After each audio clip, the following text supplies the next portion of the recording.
공군이 현재 도입 중인 스텔스 전투기 F-35A보다 성능이 우수한 6세대 전투기를 개발해야 한다는 입장을 밝혔다. 박계택 공군본부 전략기획차장은 22일 서울 대방동 공군회관에서 대한민국 공군발전협의회가 주최한 4차 산업혁명과 항공우주력 건설 안보학술회의에서 현재 운용 중인 KF-16 전투기가 퇴역하는 2040년 이후 발생할 전력 공백을 메우기 위한 6세대 첨단 전투기 개발이 필요하다고 밝혔다. 박 차장은 6세대 전투기를 만들기 위해서는 극초음속 엔진, 적외선, 광학 탐지 회피 스텔스 기능, 고용량 네트워크 기술 등이 필요하다고 강조했다. 이 같은 기능과 기술은 인공지능과 음속의 5배 이상 비행 등을 위해 필요하다. 그는 현재 개발되고 있는 한국형 전투기에 적용되니 같은 첨단 기술을 활용해 6세대 전투기를 개발해야 한다고 말했다. 공군이 F-35A를 뛰어넘는 수준의 전투기 개발을 공개적으로 언급한 것은 이번이 처음이다. 공군의 이 같은 움직임은 신형 전투기 도입에 소요되는 시간이 20에서 30년 걸리는 상황에서 F-4를 비롯한 기존 전투기의 퇴역 시기가 가까워지고 전력 공백 우려가 높아지는 데 따른 것으로 풀이된다. 또한 중국, 일본 등이 2030년대 이후에 사용할 6세대 전투기와 무인 전투기 개발에 나서면서 한반도를 둘러싼 위협이 증대될 수 있다는 위기의식도 작용했다는 지적이다. 이와 관련해 박 처장은 적은 비용으로 효과를 극대화할 수 있는 비대칭 전력을 확충해 도발 억제력을 강화해야 한다고 밝혔다. 한편 이날 학술회의에서는 공군의 우주력 발전 로드맵도 공개됐다. 박 처장은 우주정보 상황실과 위성감시체계를 통한 우주감시 기반 능력을 확보하고 적정찰 위성을 무력화할 수 있는 고출력 레이저 위성 추적 체계와 AI 기반 영상 분석 체계 구축 작업을 거쳐 2040년에는 적탄도 미사일을 조기에 탐지하는 조기 경보 위성 등을 갖춘 우주 통제 능력을 확보하도록 하겠다고 설명했다. 미국 공군 주력 전투기 F-15기 2040년대까지 수명 연장 추진. 데이턴 데일리 뉴스 등 미 언론은 25일 미 공군 군수사령부 소속 마이클 슈미트 준장의 말을 인용해 F-15 기종의 수명을 오는 2040년대까지 늘린다는 계획에 따라 문제점과 보완점 파악을 위해 기체 피로도 검사를 시작했다고 보도했다. 미 공군이 F-15 기종 수명 연장을 통한 사용 연한 확대 계획을 추진하게 된 것은 대체기로 선정된 최강 스텔스 전투기 F-22 레터 확보 대수 부족에 따른 것이라고 군사 전문가들은 분석했다.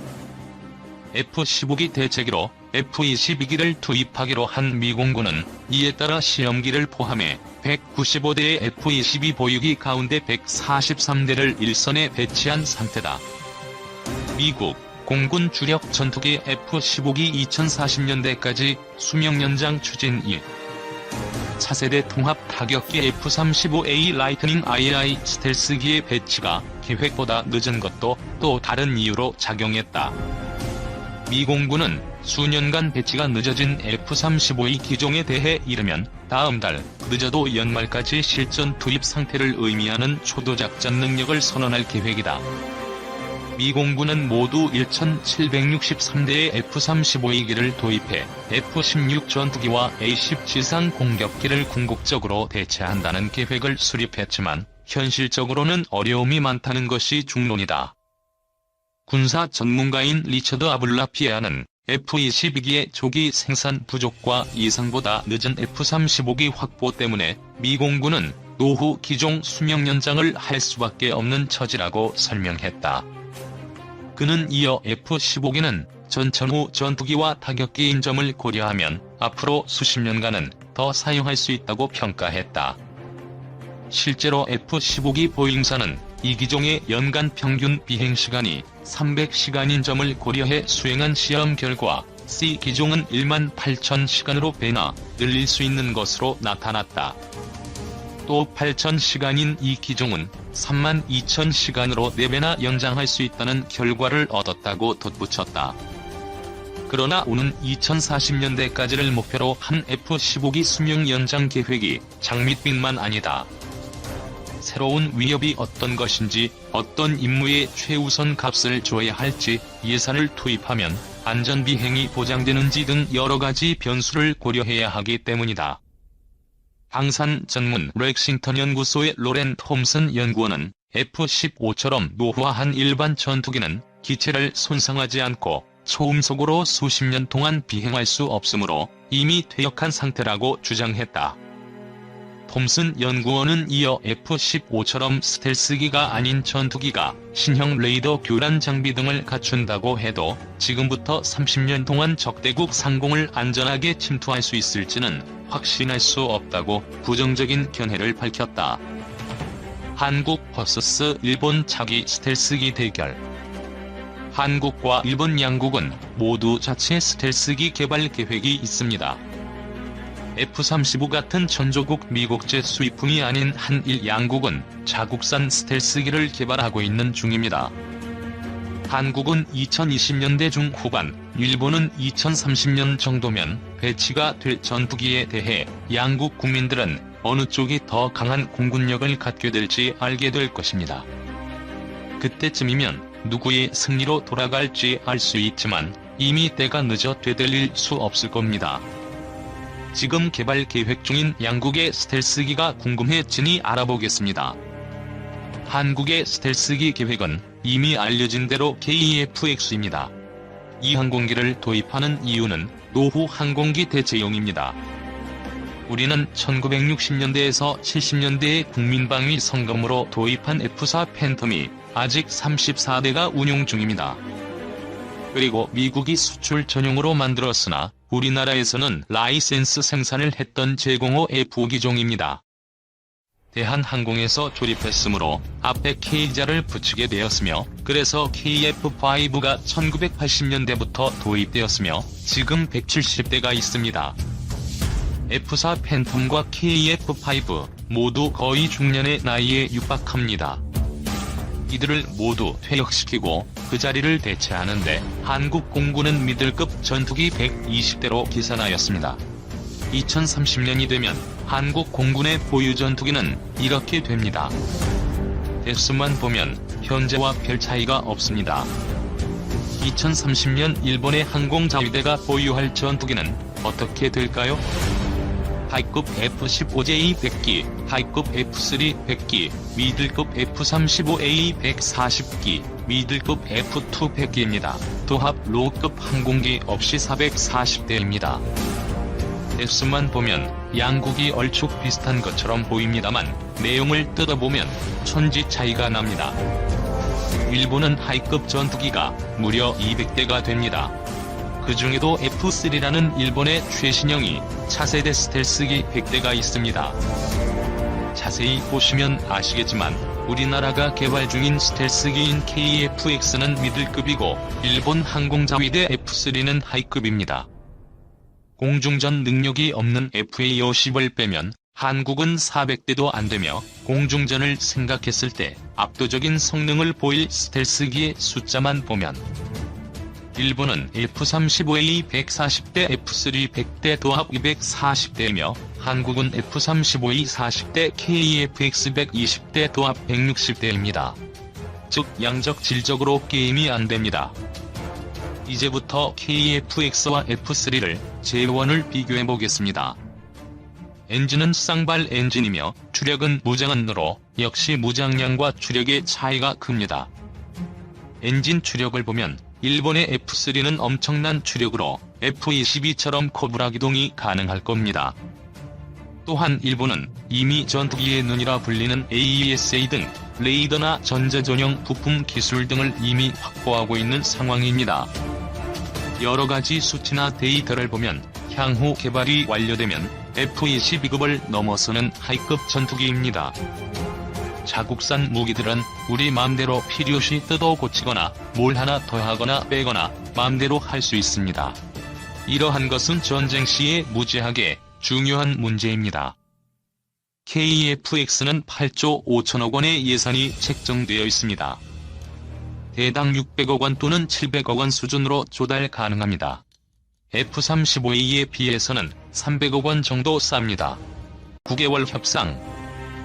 한미 미사일 지침 개정은 청와대와 백악관의 9개월간 톱다운 방식 협상의 결과다. 문 대통령은 지난해 10월 청와대 국가안보실에 백악관 국가안보회의를 상대로 관련 문제 해결을 지시했고, 이때부터 청와대와 백악관의 직접 협상이 이어졌다. 이달 초 스티브 비건 미 국무부 부장관 겸 대북 특별대표가 방한했을 때도 미사일 지침 개정 문제를 논의했다고 한다. 김 차장은 미국 NSC 상대방과 지난해 10월과 11월에 협상했고 6차례 전화통화를 했으며, 해리 해리스 주한 미국 대사와도 만나 지속적으로 협상했다며 한미 관계를 업그레이드한다는 것으로 미사일 지침 개정도 그런 틀에서 이어졌다고 말했다. 미국은 그간 군사적 전용 가능성이 크다는 이유로 우주 발사체의 고체 연료 사용을 제한해왔다. 때문에 미국이 우리나라의 대륙간 탄도미사일, 중거리 탄도미사일 개발을 허용한 것이란 분석도 나온다. 류성엽 연구위원은 군사 측면에서 고체 연료를 활용한 장거리 미사일 개발기를 터준 것으로도 볼 수 있다며 비공식적인 ICBM 개발 승인이나 마찬가지라고 평가했다. 중국에 대한 미국의 미사일 방어망 구축을 위해 미사일 제약을 풀어줬다는 해석도 나온다.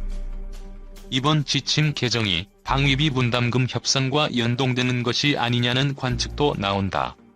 김 차장은 SMA에 대해서는 아직 협상 중이라 드릴 말씀이 없다면서도 반대급부를 준 것은 아무것도 없다.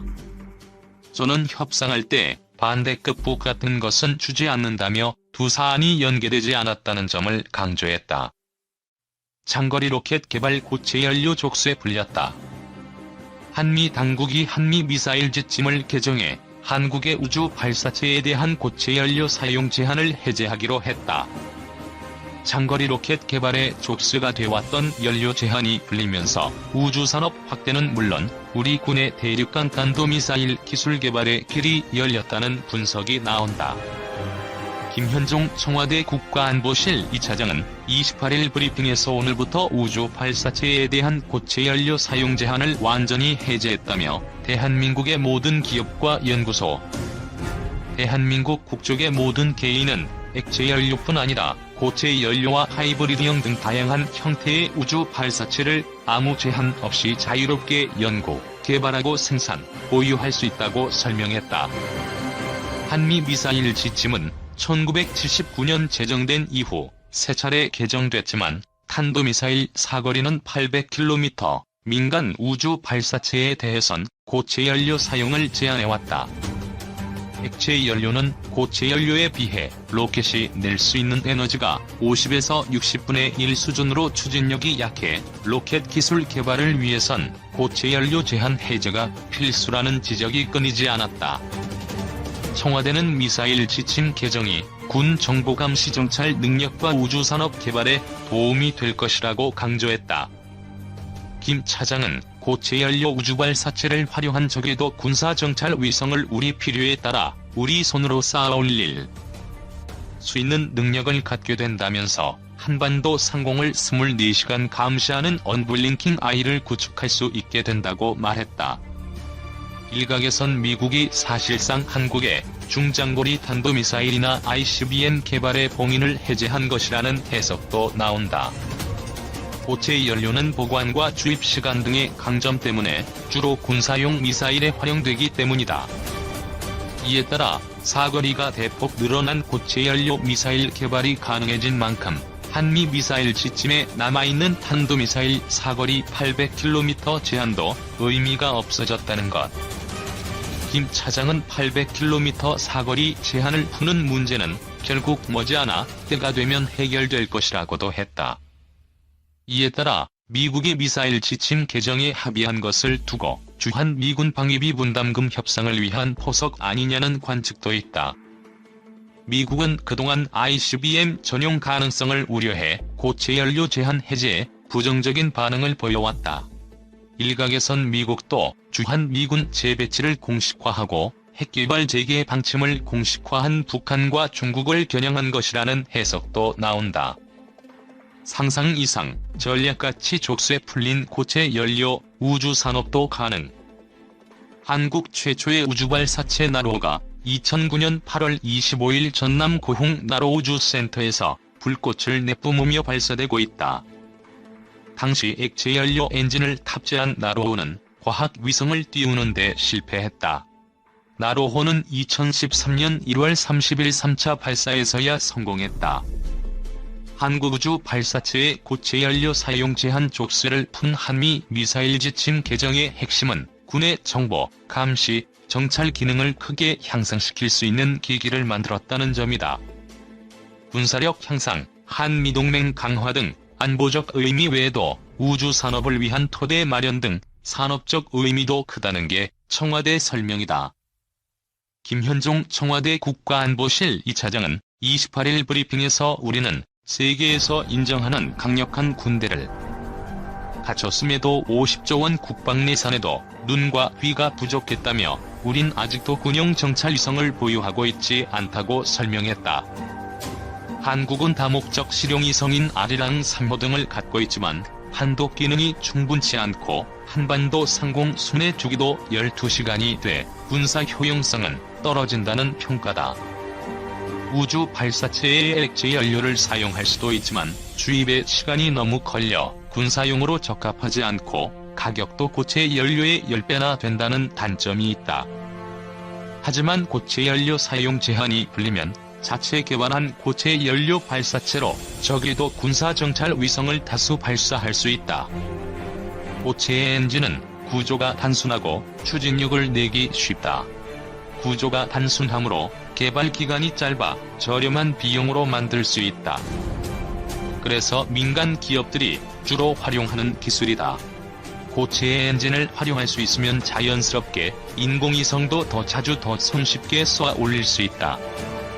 박원곤 한동대 교수는 한국은 정찰위성을 쏠 수 있는 기술이 북한과 비교해도 엄청나게 뒤떨어져 있다며 정찰위성 기술을 공개적으로 시험 발사도 하고 개발할 수 있는 길이 다 열린 것이라고 설명했다. 군의 정보, 감시, 정찰 기능이 강화되면 전시작전권 환수나 한반도 평화, 한미동맹에도 도움이 될 수 있다는 게 청와대의 기대다. 김 차장은 이번 개정은 67년 역사의 한미동맹을 한 단계 업그레이드 시킬 것이라며 한미동맹 협력 무대가 우주라는 새로운 지평으로 본격 확장되는 것이라고 의미를 부여했다. 이번 지침 개정 작업은 문재인 대통령 지시로 김 차장이 나서서 미국 백악관과 청와대의 톱다운 방식으로 진행됐다. 김 차장이 백악관 국가안보회의 카운터파트와 대면 전화 협상을 하고 해리 해리스 주한 미국 대사와도 지속적으로 의견을 나눴다. 김 차장은 지침 개정이 한미방위비 분담금 협상과 연동되느냐는 질문에 반대급부를 준 것은 아무것도 없다. 저는 협상할 때 반대급부 같은 것은 주지 않는다고 했다.